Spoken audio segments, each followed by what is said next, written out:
오늘 요한복음 강의 6번째 시간입니다. 우리 성경의 전체를 통틀어서 가장 유명한 성경 구절을 들어라 라고 하면 여러분 어느 구절을 얘기하시겠습니까? 당연히 요한복음 3장 16절. 이건 뭐 교회 안 다니시는 분들도 알아요. 요한복음 3장 16절을 보면 뭐 다 잘 아시겠지만, 하나님이 세상을 이처럼 사랑하사 독생자를 주셨으니 이는 그를 믿는 자마다 멸망하지 않고 영생을 얻게 하려 하심이라. 정말 한 단어 한 단어 정말 주옥 같은 아름다운, 정말 능력 있는 그런 구절인데, 우리가 그래서 이거 요한복음 3장 16절이지 않습니까? 자, 그런데 우리가 요한복음 말고 그 다른 성경의 3장 16절도 굉장히 중요한 내용을 담고 있는 다른 복음이 아니라 다른 성경의 3장 16절이 있습니다. 그게 뭐냐면, 많은 사람들이 이걸 얘기하죠. 요한 1서 요한 1서 3장 16절도 정말 못지않게 중요한 구절이거든요. 근데 이게 우리가 이걸 잘 읽지 않아요. 그럼 요한 1서 3장 16절은 어떤 내용을 담고 있느냐? 바로 이 내용입니다. 요한 1서를 보면, 그가 우리를 위하여 목숨을 버리셨으니 우리가 이로써 사랑을 알고. 아마 이것은 요한복음 3장 16절과 뭐 동일한 내용이라고 볼 수 있어요. 자, 그런데 더 나아가서 우리도 형제를 위하여 목숨을 버리는 것이 마땅하니라. 예수님께서 우리를 그렇게 사랑하셨으니 우리도 이웃을 위하여, 우리도 형제를 위해서 정말 사랑하는 것이 마땅하다라고 얘기를 한 다음에, 누가 이 세상의 재물을 가지고 형제의 궁핍함을 보고도 도와줄 마음을 닫으면, 그러면 형제를 위하여 목숨을 버려라 라고 얘기하는 게 뭐 정말 죽어라 그 얘기가 아니라, 그럼 어떻게 하는 것이 형제를 위하여 목숨을 버리는 사랑을 실천하는 거냐? 예를 들어서 정말 형제의 궁핍함을 보고도 도와줄 마음을 닫으면 그게 어떻게 형제를 사랑하는 게 될 수가 있겠는가? 하나님의 사랑이 어찌 그 속에 거하겠는가? 자, 그래서 자녀들아, 우리가 말과 혀로만 사랑하지 말고 행함과 진실함으로 하자. 행함과 진실함으로 서로 사랑하자. 예수님이 우리를 위하여 목숨까지 버리셨으니 우리도 형제들을 사랑하자. 이게 바로 요한 1서 3장 16절이란 얘기죠. 자, 그러면 정리를 하면 뭡니까? 요한복음 3장 16절은 뭐냐면 우리의 구원을 얘기하는 거죠. 그러면 요한 1서 3장 16절은 뭡니까? 그 구원받은 자들의 실천. 우리가 구원만 받으면 끝나는 게 아니다. 구원만 받는 걸로 끝나는 것이 아니라 구원받은 자로서의 그 삶을 살아내야 되지 않느냐. 그 실천을 강조하는 것이 바로 요한 1서 3장 16절이 되겠습니다. 우리 한국교회가 왜 이렇게 그 명예가 땅에 떨어지고 정말 사람들의 조롱을 받고 손가락질을 받게 됩니까? 그 이유는 요한 1서 3장 16절을 강조하지 않고 요한복음 3장 16절만 강조하기 때문에, 우린 구원받았다, 우린 뭐 아무렇게나 살아도 된다, 이러기 때문에 지금 우리 한국교회가 이렇게 정말 명예가 땅에 떨어지고 있지 않습니까? 그래서 정말 우리는 요한 1서 3장 16절도 정말 강조해야 되지 않는가, 그런 생각이 듭니다. 요한 1서는 이제 나중에 얘기를, 오늘은 이제 요한복음 강해를 하고 있으니까 요한복음 3장 16절을 보면 뭐 너무나 잘 아는 말씀이죠. 하나님이 세상을 이처럼 사랑하사 독생자를 주셨다라는 얘기인데, 자, 여러분이 예수님이라면 이 놀라운 말씀, 이 성경에서 가장 중요하다고 얘기할 수 있는 이 놀라운 말씀을 언제 얘기를 하시겠습니까? 예를 들어 뭐 5천 명을 딱 먹이신 후에, 오병이어를 딱 하신 후에 하나님이 세상을 이처럼 사랑하사 독생자를 주셨으니, 그럼 뭐 어마어마한 전달력으로 이게 전파되지 않겠습니까? 자, 아니면 한 개인에게, 한 명에게 이 말씀을 하시겠습니까? 여러분이 예수님이라면 이 어마어마한 말씀을 어느 상황에서 얘기를 하시겠어요? 저 같으면 5천 명을 오병이어로 쫙 먹이신 후에 하나님이 세상을 이처럼 사랑하사 나를 믿는 자마다 영생을 얻게 한다. 그러면 어마어마한 속도로 막 복음이 퍼져나갈 것 같은데, 예수님은 이 말씀을 언제 하셨느냐? 니고데모가 찾아왔을 때 그 니고데모에게 하셨단 말이에요. 한 사람에게. 자, 이게 참 놀라운 얘기인데, 그럼 이제 3장 1절을 보면 이런 얘기가 나오죠. 바리새인 중에 니고데모라 하는 사람이 있으니 유대인의 지도자라라고 되어 있습니다. 자, 그런데 이제 그냥 얘기를 시작하는 게 아니라 3장 1절 맨 처음에 그런데라고 시작합니다. 그런데 바리새인 중에 니고데모라는 사람이 있었다. 그럼 도대체 뭘 어떻게 했는데 니고데모가 찾아왔느냐? 그럼 바로 그 앞을 봐야 되겠죠. 그 앞에 무슨 얘기가 있냐면, 6월절에 예수님께서 많은 사람이 그의 행하시는, 그러니까 예수님께서 예루살렘으로 가셨는데 예루살렘에서 많은 사람들이 예수님의 행하시는 무엇을 보고 그의 이름을 믿었습니다. 그 무엇인가요? 지난 시간에 했었죠? 예, 표적을 보고 믿었어요. 자, 그러자 예수님께서는 표적을 보고 믿는 그들의 믿음을 보시고 그의 몸을, 예수님의 몸을 그들에게 의탁하지 않으셨다.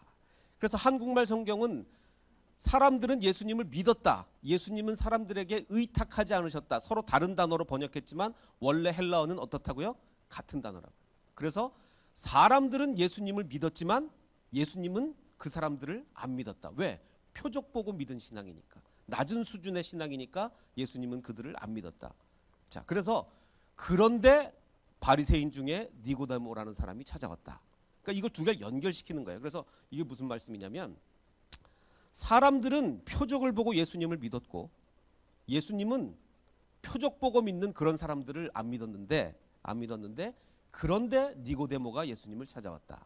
즉 다시 말하면 이 니고데모의 이야기가 계속 표적과 관련된 이야기가 계속되는 거예요. 니고데모의 이야기 역시 계속 표적과 관련된, 표적 보고 믿는 그런 신앙과 관련된 이야기라는 거죠. 자, 그럼 이제 니고데모가 누구냐? 이제 니고데모를 소개를 합니다. 성경에서 어떻게 소개를 하냐면, 바리새인 중에 니고데모라 하는 사람이 있으니 그냥 바리새인이고 아니고 유대인의 지도자다라고 얘기를 합니다. 자, 그러면 유대인의 지도자다라고 얘기하면 주로 누구를 얘기하냐면 이 산헤드린, 그 70명의 장로들이 모인 어마어마한 정말 유대인 최고의 회의죠. 그 최고의 권위를 가진 이 산헤드린 중에 한 명이었을 것이다라고 이제 추정을 합니다. 자, 근데 이게 굉장히 특이한 게 뭐냐면, 왜냐하면 이 산헤드린은 사두개인 주도로 모여지는 회의에, 사두개인. 그 사두개인과 이제 바리새인을 비교해 보면 뭐 완전히 칼같이 나눌 수는 없지만 대충 보면 사두개인은 약간 제도권에서 그 권력을 행사하는 사람들이에요. 사두개인은. 그럼 바리새인들은 뭐냐? 요즘 말로 표현하면 바리새인은 약간 제야권에 속한 사람들이 바리새인들이에요. 자, 그러면 이 산헤드린에는 주로 산헤드린은 사두개인이 장악하고 있겠습니까? 바리새인이 장악하고 있겠습니까? 사두개인, 제도권이니까 사두개인들이 이 산헤드린을 장악하고 있는 거예요. 자, 그런데 이 니고데모는 바리새인임에도 불구하고 이 유대인의 지도자 산헤드린의 일원이었다는 것은 굉장히 독특한, 바리새인이면서도 이 안에 들어갔다. 대단한 사람인 거죠. 굉장한 사람입니다. 자, 그런 사람이 밤에 예수님께 찾아왔습니다. 그래서 이렇게 얘기합니다. 랍비여, 우리가 당신은 하나님께로부터 오신 선생인 줄을 압니다라고 이렇게 이제 고백을 하는데, 자, 이제 여기서 이제 여러 가지 이제 이 질문들이 나옵니다. 왜 하필이면 밤에 왔냐? 왜 밤에 왔냐? 낮에 안 오고. 그리고 랍비여, 우리가 당신은 하나님께로부터 온 선생인 줄 안다. 그럼 도대체 여기서 말하는 우리는 누구냐? 이런 온갖 질문들이 많이 나오는데, 뭐 방금 제가 말씀드렸다시피 요한복음 3장 16절이 여기서 나오기 때문에 뭐 성경에서 제일 중요한 사건 중에 하나이기 때문에 신학자들이 뭐 어마어마한 연구들을 여기서 했어요. 왜 밤에 왔냐? 뭐 어마어마한 연구들을 했습니다. 다 소개할 수는 없고 그냥 대표적인 거 한 가지만 말씀을 드리면, 자, 그걸 하기 전에 먼저 이 그날의 만남의 분위기를 좀 머릿속에 떠올리셔야 됩니다. 만남의 분위기. 어떤 분위기냐?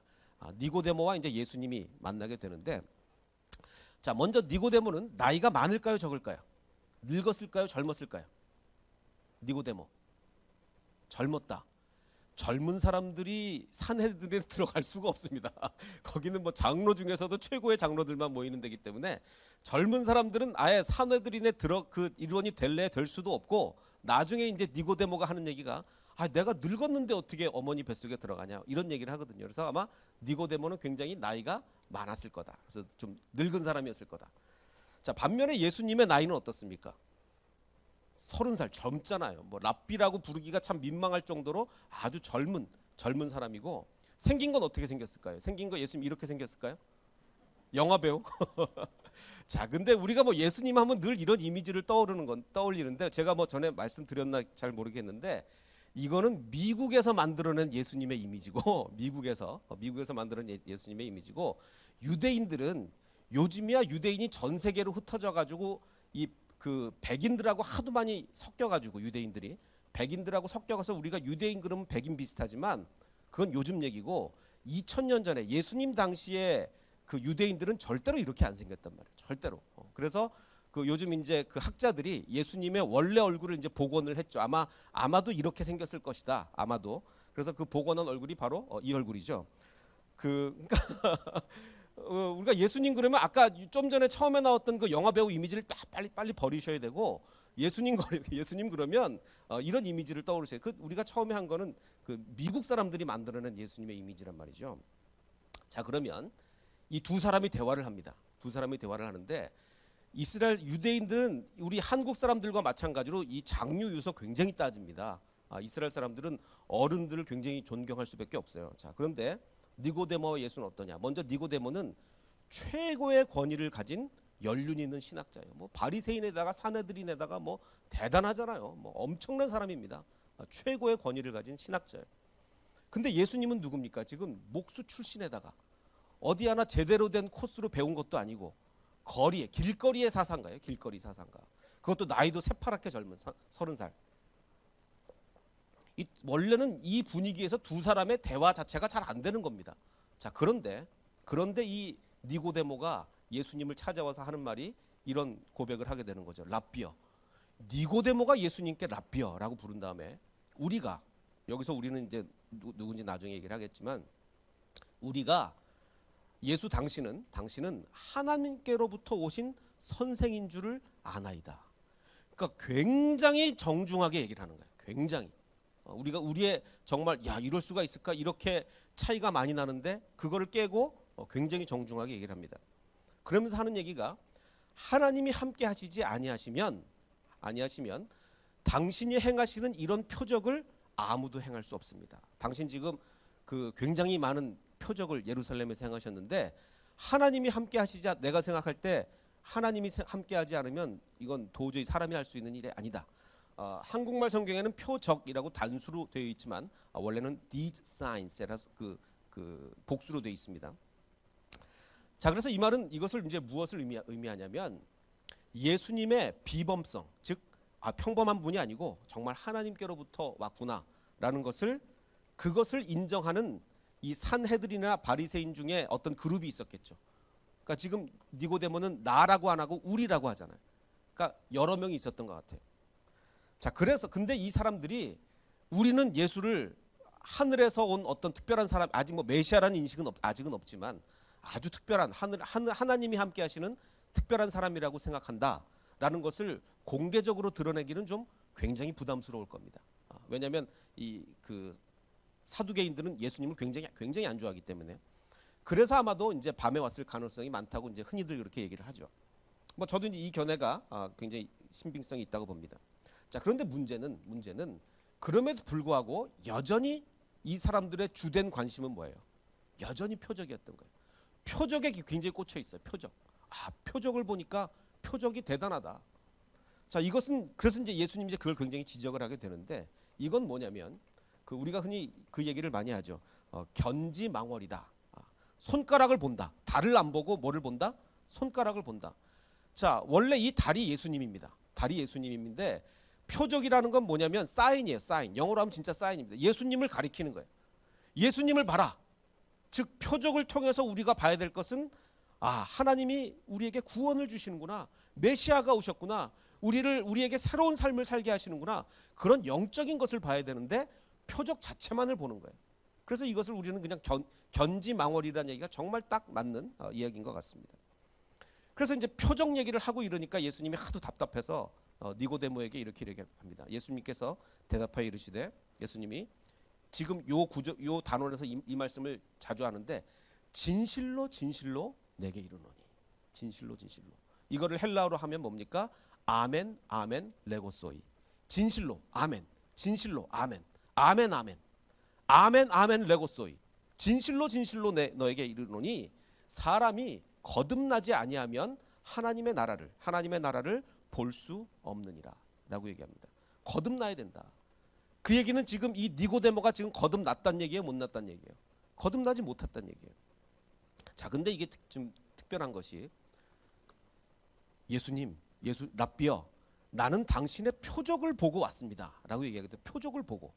그런데 예수님이 너는 하나님의 나라를 지금 못 보고 있다 라고 얘기하는 거예요. 지금 표적을 보고 온 그 니고데모에게 사람 그 하나님의 나라를 못 본다는 얘기는 뭐냐면 사람이 거듭나지 아니하면 하나님의 나라를 볼 수 없느니라. 즉 이것은 다시 말씀드리면 니고데모가 와서 뭐라고 얘기했습니까? 하나님이 당신과 함께 하십니다. 하나님께로 오지 않으면 이런 표적 아무도 할 수 없습니다. 라고 하자 즉 표적을 보고 말하는 니고데모에게 예수님은 너는 하나님의 나라를 보지 못했다.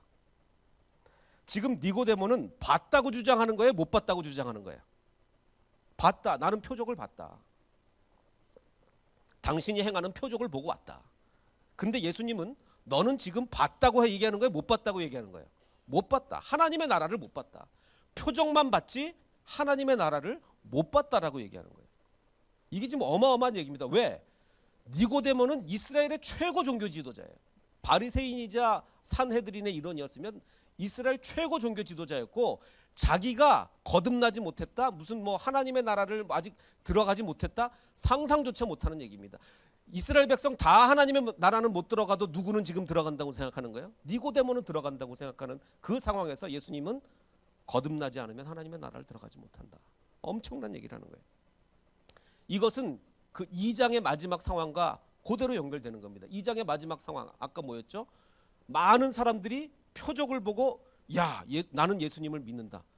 저분의 표적 대단하다 라고 하자 예수님이 나는 너희를 안 믿는다. 왜?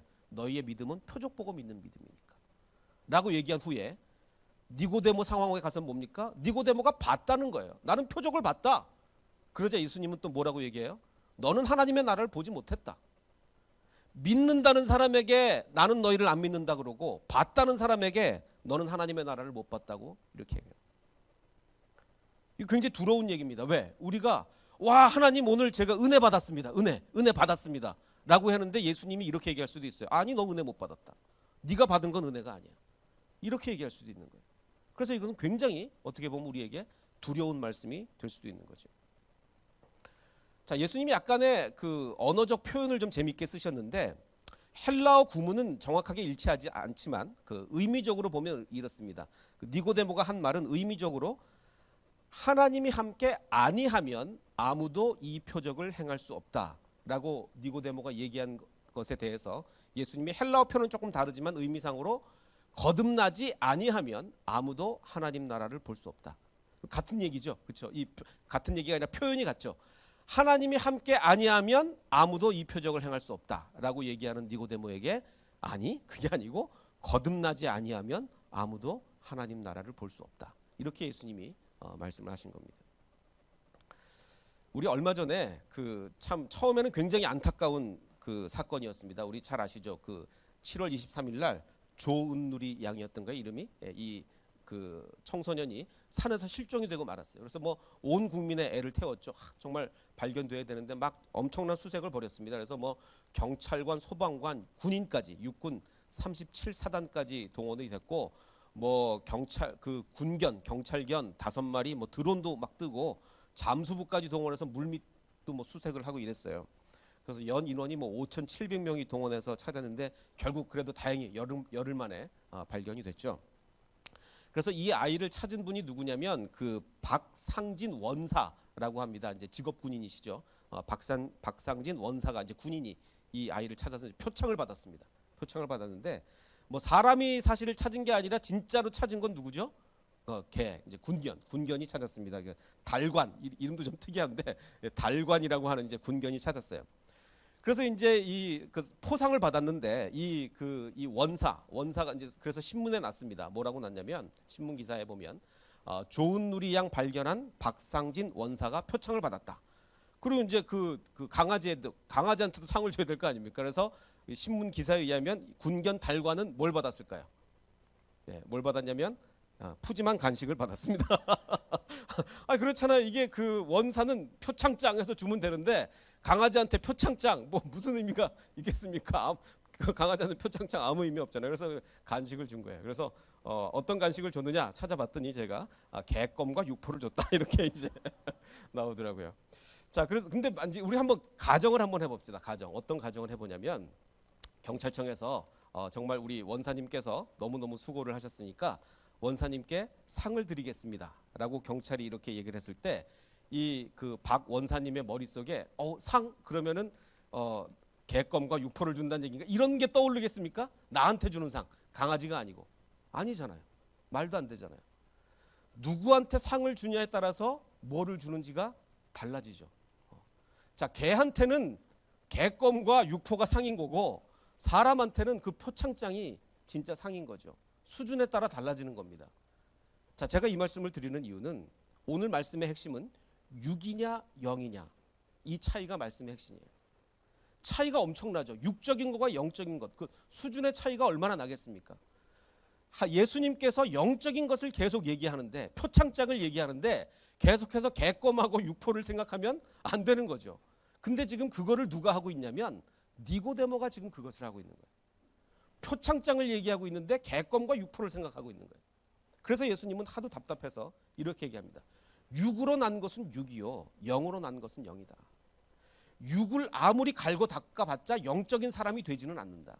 물론 우리가 이미 영적인 사람이 된 후에는 육적으로 연습하는 것, 예를 들면 뭡니까? 금식을 하고 뭐 수행을 하고, 이미 영적인 사람이 된 후에는 육적인 훈련이 영적 훈련에 도움이 돼요.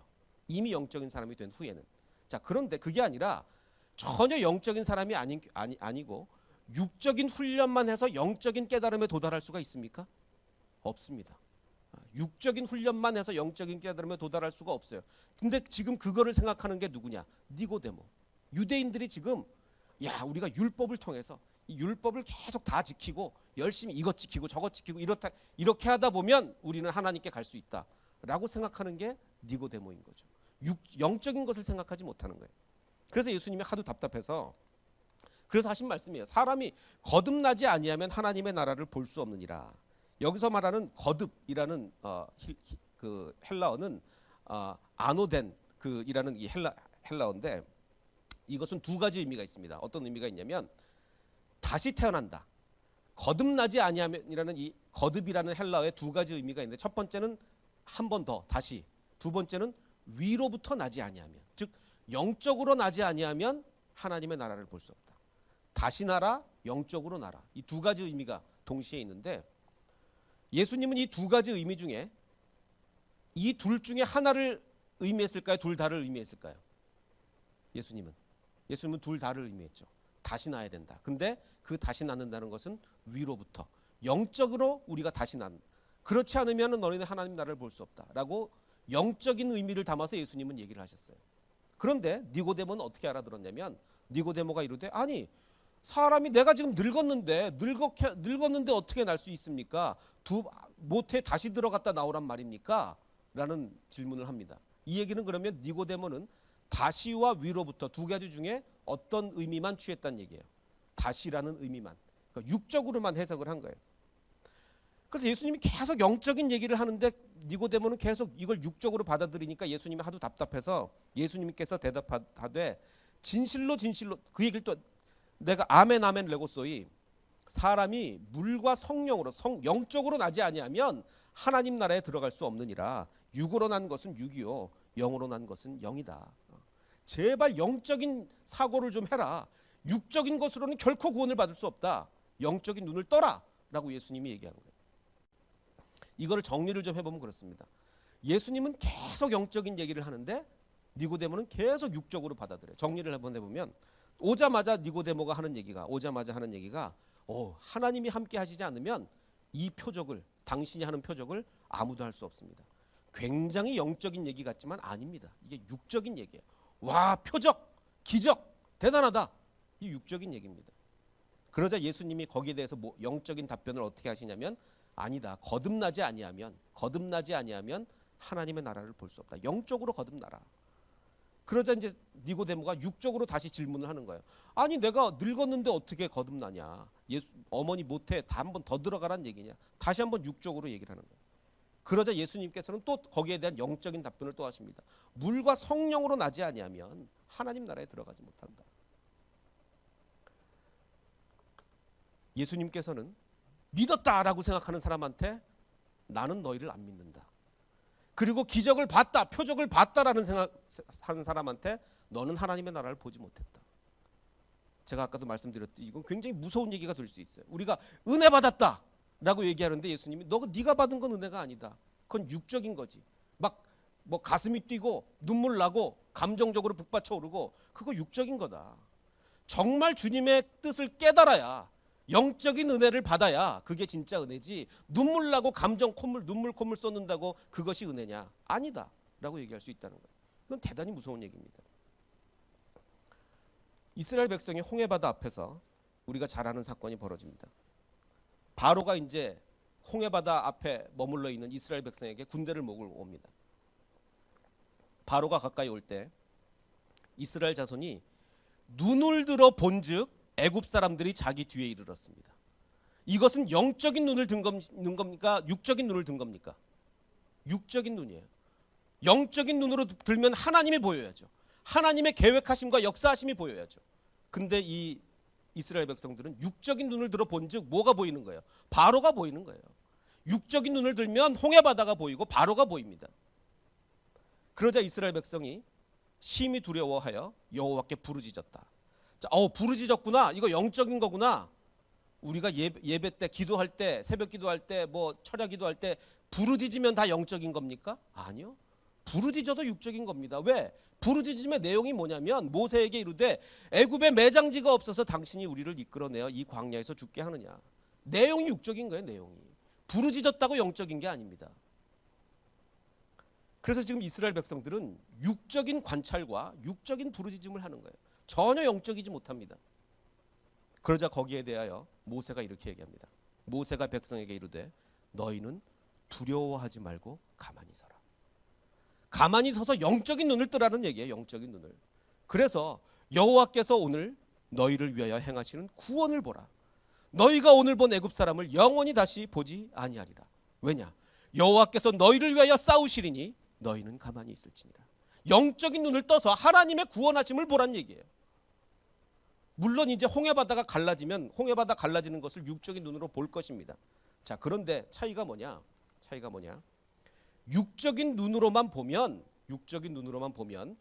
홍해바다가 갈라지는 것을 본 후에만 평안을 얻을 수 있습니다. 갈라지기 전에는 평안을 얻을 수가 없어요. 육적인 눈으로만 보면. 그런데 영적인 눈으로 보면 어떻습니까? 영적인 눈으로 보면 홍해바다가 갈라지기 전에도, 홍해바다가 아직 눈앞에 있어도, 애굽의 군대가 아직 쫓아오고 있어도 영적인 눈으로 보면 이미 평안을 얻을 수가 있는 거예요. 바다가 갈라지기도 전에. 모세가 우리에게 원하는 것은, 하나님께서 우리에게 원하시는 것은 바로 그것입니다. 그래서 출애굽기 14장 13절을 우리가 다시 한번 읽어보면 모세가 백성에게 이르되 너희는 두려워하지 말고 가만히 서서 여호와께서 오늘 너희를 위하여 행하시는 구원을 보라. 홍해바다가 갈라지기 전에 보라는 얘기입니까? 갈라진 후에 보라는 얘기입니까? 홍해가 갈라지기 전에 보라. 영적인 눈으로 보라는 얘기입니다. 우리가 오늘 은혜 받으셨습니까? 점검해 봐야 됩니다. 내가 받는 은혜가 과연 육적인 은혜인가? 그저 감정적인 것인가? 아니면 주님께서 정말로 우리의 마음을 움직이셔서 영적인 은혜를 받고 있는가? 그리고 과연 나는 육적인 눈으로만 이 세상을 보고 있는가?